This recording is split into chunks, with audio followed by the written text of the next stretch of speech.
Ghana has taken a bold step that could change the face of its transport sector forever, reigniting the vision of a national airline and laying the foundation for a more integrated, modern, and inclusive transportation system that speaks. Greetings, my people of Ghana. It's your Nigerian girl pleasure bringing you political news in our channel, Ghanatube. As we actually promise you, bringing you all the news, the happenings your way. This is our quota to always bring you all the happenings in Ghana your way. Please switch directly to the ambition of building the Ghana we want together.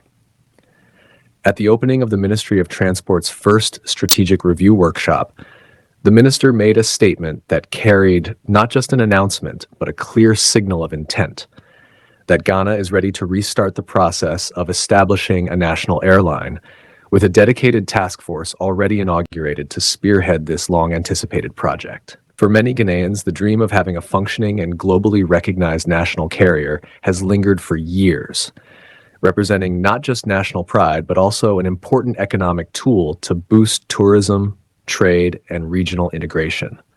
Before we dive deep, the idea reignites hope that Ghana will soon join the league of countries with strong national carriers that serve as symbols of sovereignty and economic ambition.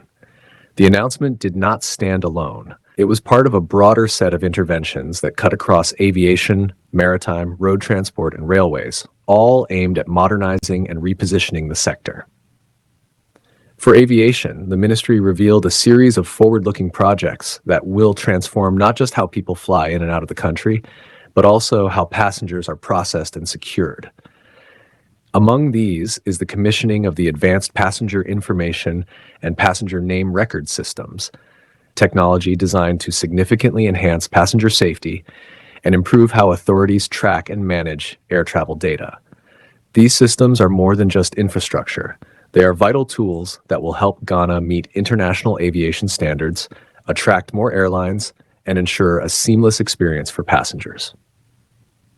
The minister also highlighted the repurposing of Terminal 2 at Kotoka International Airport, a move that is set to open up more space for both domestic and international passengers. This development is particularly exciting because it means that domestic travel will no longer feel like a forgotten segment of aviation. With dedicated spaces and upgraded facilities, passengers traveling locally will begin to enjoy the same level of convenience and efficiency as international travelers. Alongside this, construction has already started on a new air traffic control tower, which will strengthen communication with pilots and improve flight safety. At the same time, the runway at Prempeh Agyemanguan's International Airport is being extended to accommodate medium-sized aircraft, while plans are underway for a brand new airport in Bolgatanga, a region that has long been underserved when it comes to air connectivity. But Ghana's transport transformation is not only about the skies. On the seas, significant progress is being recorded. Tema and Takoradi ports, which are central to Ghana's trade and maritime activity, have now moved into full 24-hour operations, a development that means businesses can expect faster turnaround times, fewer delays, and greater competitiveness. The ministry is also developing new regulations to tighten oversight in the shipping industry, ensuring that efficiency does not come at the cost of safety and compliance. Perhaps most exciting for many communities along the coast is the expression of interest launched for the development of a coastal water transport system. Imagine being able to travel along the coastline by modern ferry, reducing road congestion while opening new opportunities for tourism, trade, and connectivity between communities. For every carton or bucket of Lavox or Hondi tomato mix you buy, we donate one Ghana. No longer a distant dream, but part of an unfolding reality. On the roads, the ministry is recording equally groundbreaking strides. The recent negotiation that led to a 15% reduction in public transport fares is one of the most tangible reliefs for everyday Ghanaians who depend on buses and trotros to commute. It is rare to hear of fare reductions in an era where fuel prices and operational costs keep going up. But through deliberate engagement, the ministry has managed to put more money back into the pockets of citizens. Beyond this, 2 new DVLA offices have been commissioned in Adenta and Bole, expanding access to vital vehicle registration and licensing services. The ministry has also cleared a huge backlog of over 266,000 driver's license cards, a significant achievement considering the frustrations many drivers faced over delays. On top of this, more than 7,000 pieces of earth-moving equipment have been registered, a step that not only improves accountability in the construction industry, but also ensures greater regulation of heavy-duty vehicles that often dominate the roads. The railway sector is also gaining renewed attention, with projects being revived to bring back what many consider the missing link in Ghana's transport ecosystem.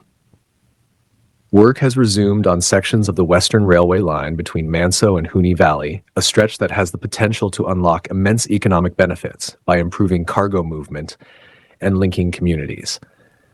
At the same time, a new committee has been set up to oversee the Tema-Mapakadan railway line and related projects, ensuring they are implemented with the urgency and focus they deserve. For decades, Ghana's rail system has struggled to keep up with the demands of modern transport, but the steps now being taken could change that trajectory and restore rail as a major driver of industrial growth. One of the most powerful themes running through all these interventions is inclusivity. The minister emphasized that Ghana's transport system must not only be modern, but also accessible to everyone, including persons with disabilities. He called on operators to integrate ramps and other accessibility features, while urging the National Road Safety Authority to intensify awareness among service providers. This recognition of inclusivity marks a significant cultural shift in how transport is planned and delivered in Ghana. It is not just about building shiny new airports, ports, and roads, but about ensuring every Ghanaian, regardless of physical ability, can participate fully in the nation's transport system. Another major highlight from the event was the announcement of the Transport and Logistics Fair, scheduled for August 22, 2025. This fair is designed to showcase transport innovations, highlight investment-ready projects, and inspire new policy directions. It will serve as a platform where Ghana can put on display its progress, attract investors, and stimulate new ideas that can push the sector even further. For young entrepreneurs, startups, and innovators, this is a chance to connect with industry leaders and demonstrate solutions that could transform the sector in years to come. The leadership driving these changes is also evolving. At the workshop, the minister introduced the newly appointed Deputy Minister for Transport, Honorable Dorcas Afo-Toffee, and urged stakeholders to give her their full support. Her appointment signals the government's commitment to injecting fresh perspectives and energy into the ministry's work. The minister was clear in his message. Leaders in the sector are expected to play their roles effectively and position transport as an engine of growth, driving development in other areas of the economy. Transport, after all, is not just about moving people and goods. It is the backbone of economic progress, trade, tourism, and national development. The Strategic Review Workshop itself is an important milestone, bringing together key players to rethink, review, and reset the transport agenda in line with the President's vision of building the Ghana we want together. It is not just another conference or talking shop. It is expected to produce actionable strategies that will strengthen Ghana's transport system and cement the country's leadership in connectivity, logistics, and mobility within West Africa.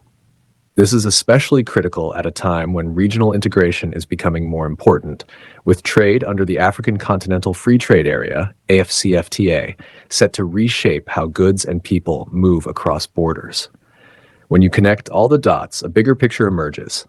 Ghana is positioning itself as a hub, not just for its citizens, but for the region. The national airline will boost connectivity and national pride. The upgraded airports will open new frontiers for travel. The ports will drive trade. The coastal water transport system will relieve the roads. The reduced transport fares will ease the burden on citizens. And the railway projects will transform cargo movement. Together, these interventions are not isolated projects, but pieces of a larger vision to modernize Ghana's entire transport ecosystem. The emphasis on inclusivity ensures that no one is left behind, while the focus on innovation and leadership ensures that the momentum is sustained. For the ordinary Ghanaian, these changes may mean shorter travel times, safer journeys, and more affordable transport. For businesses, it means lower costs, faster delivery, and new opportunities. For the nation, it means greater competitiveness, stronger connections to global markets, and a renewed sense of pride. And for the region, it means Ghana will be a leader in connectivity, trade, and logistics, a position that brings not just prestige, but also immense economic benefits. As the minister rightly noted, transport is an engine of growth. Every improvement in aviation, maritime, road, or rail opens the door to development in other sectors such as tourism, agriculture, mining, and manufacturing. Ghana is no longer just talking about modernizing its transport system. It is taking concrete steps, unveiling projects, inaugurating task forces, and setting up committees to ensure that the work is done. The message is clear. Ghana is moving forward, and the transport sector will be at the heart of this transformation. Please do well to like, comment, and follow. Put on notification bell so you get all our news one by one. Thanks, my people.